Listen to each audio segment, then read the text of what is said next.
Today is November 26th, and I am here with the artist Andrew Valko. Welcome, Andrew. Thank you. Before we have a conversation about your specific work, Niagara by Night, I wonder if you could give us a sketch about how you got interested in art, a bit about your background and education. Okay. I was born in Europe, in Prague, which was Czechoslovakia at the time. Now it's Czech Republic. And my interest in art started really early. I can think back to maybe age 4 or 5 I actually at that time decided I was going to be an artist. Mm-hmm. And that was my decision all through my life. In other words, it never changed in any way. I went to regular school in Europe under the communist system, and when they recognized you had a talent, they also put me in a special school. And so I took art, music, and I also was a ballet dancer for a number of years early on. And so then we immigrated to Canada in 1968 after the Russian invasion. And then when I came to Canada, I went through different art classes that my parents stuck me into, the Winnipeg Art Gallery, different things. And then I ended up in this a place which I think still exists today, which was called Forum Art Institute. And it was run by Nick Belias, who was I think at one time he was a university professor, and he was a fairly volatile guy, so I think he had some issues with him. So he started this art school, and it used to be in the School of the Deaf in Tuxedo. And when I came there as a young kid on Saturdays with the children, he said to my parents, "He can come at night and paint with the adults." So I used to go on Tuesdays and Thursday nights, and there was fair amount sort of semi-professional people at the time. It was a fairly sort of serious school outside of like the art school, of course, at the university.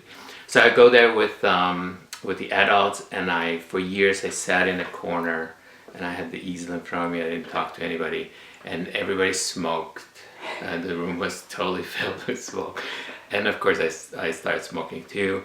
And then I went there for years, and I actually learned quite a bit from him.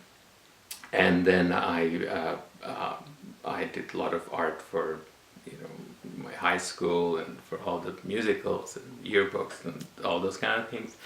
And then after school I went into advertising at Red River. I was going to go into fine arts, but because of a lot of different issues, and because I also sort of thought I should have something to fall back on, I went into advertising at Red River, and I graduated out of that, and got a job for a while, then eventually went back to what I really wanted to do, was painting. Mm-hmm.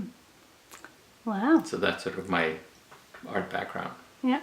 So Niagara by Night foreshadows some of your drive-in paintings I've seen on your website. Can you talk a bit about how it fits into that genre? Yeah. I was all through the 80s. I sort of had my first show in 1979, which was sort of a landscape, colored pencil drawings. And then all through the 80s, I sort of was finding out different things. I did a lot of different things. I did printmaking. I did some sort of figurative work.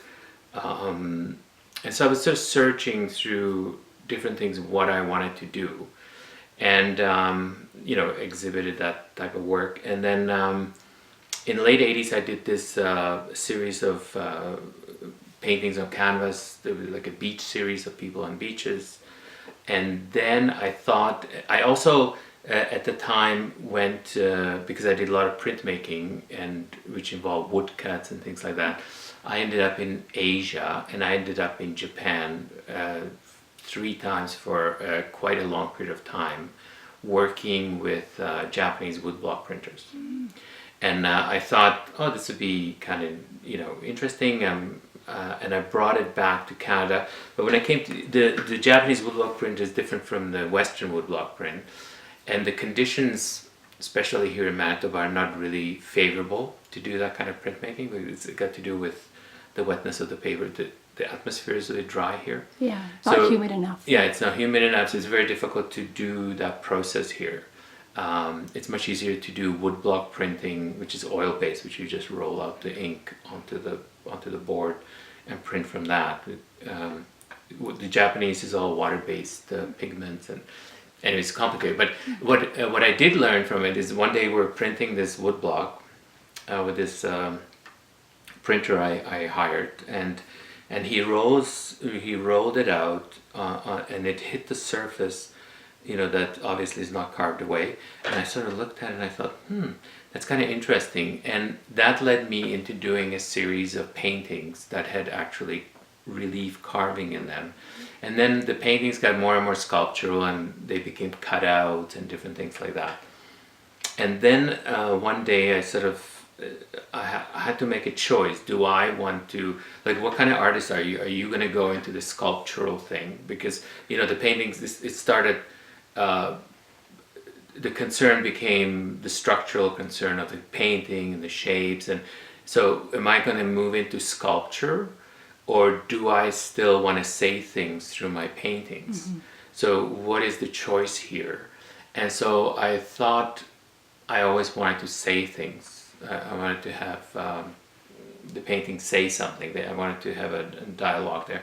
So I started moving back towards just a painting, but the Niagara by Night is a sort of transitional painting because it has some relief carving in it, and some sculptural aspects to it, but it's sort of contained into a sort of a traditional rectangle or traditional space, like a canvas.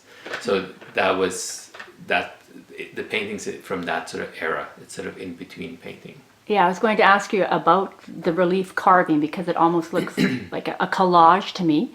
And Yes. also what I find interesting is the text at the top, Niagara by Night, and from certain angles you can barely see it because you've used the same color as the Right. background. Right. But when the light hits it, then it really pops. Right. But it's interesting because it could be quite ambiguous as well. Right, and that was actually the idea. Yeah.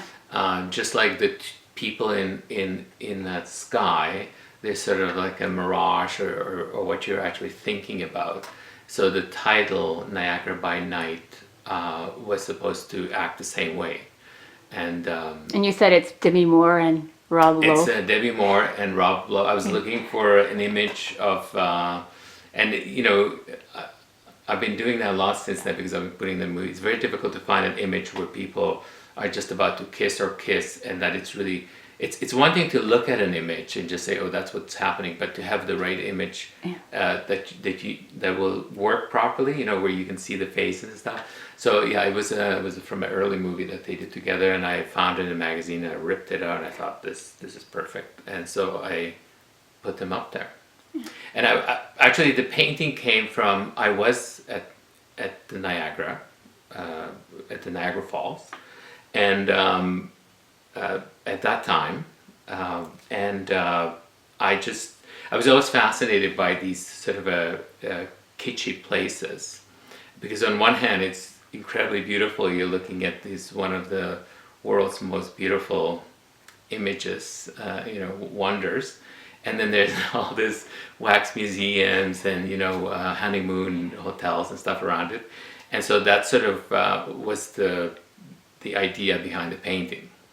That it was this romantic place, and so I sort of made it kitschy, and I was also interested in these symbols of American symbols of unattainable things, unattainable heroes, unattainable romance, sort of this fantasy thing, and that's what sort of led me to do the painting, those kind of ideas.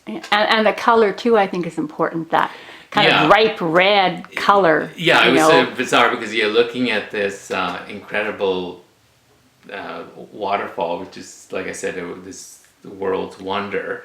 And then at night they light it with these colors, which on one hand is beautiful, but on one hand is sort of kitschy. It's sort of the opposite of the natural beauty because you're enhancing. It's sort of like a ice cone, when you pour the syrup on it. It's sort of it's overdone. But at the same time, it was beautiful. And so, I was debating what to think about it. It was sort of, so that was sort of part of the painting. I'm also interested a bit more in the process itself. I mean, obviously, when you built it in sections, would you carve away some of the paint? Like, would you finish carving before you applied paint? Would you do both at the same time? That part is, I basically had a panel. Yeah. And then the bottom part, the falls, the rocks, and the steam was another cutout, three-dimensional cutout from another MDF panel, and I glued it on top of the original panel, and then I sanded off the steam into the support panel, so it sort of joined together. It would fade out, so I sanded it down, and then the water is carved with a chisel to give it the sort of the texture of the waves. And then some of the rocks are carved just for texture, and that's pretty well, that was pretty well it, yeah. And, and also, I mean, there is a sort of romantic or sort of sexual aspect to it, obviously. Erotic, also. yeah. And I thought the red enhanced it too. The red, yeah. and the couple. And the scale of the couple too is important. And the steam, and yeah. So the couple's almost like the thought of the person rather than them actually being in the sky, which is a sort of a surrealistic treatment. It's more like a cartoon bubble, where you see people and then you see what they're thinking. Well, the couple just represents somebody's thought or somebody's desire or somebody's want or need or or fantasy. So when you go to Niagara Falls, this is what you hope will happen. Yeah. Well, for some people, obviously. Yeah.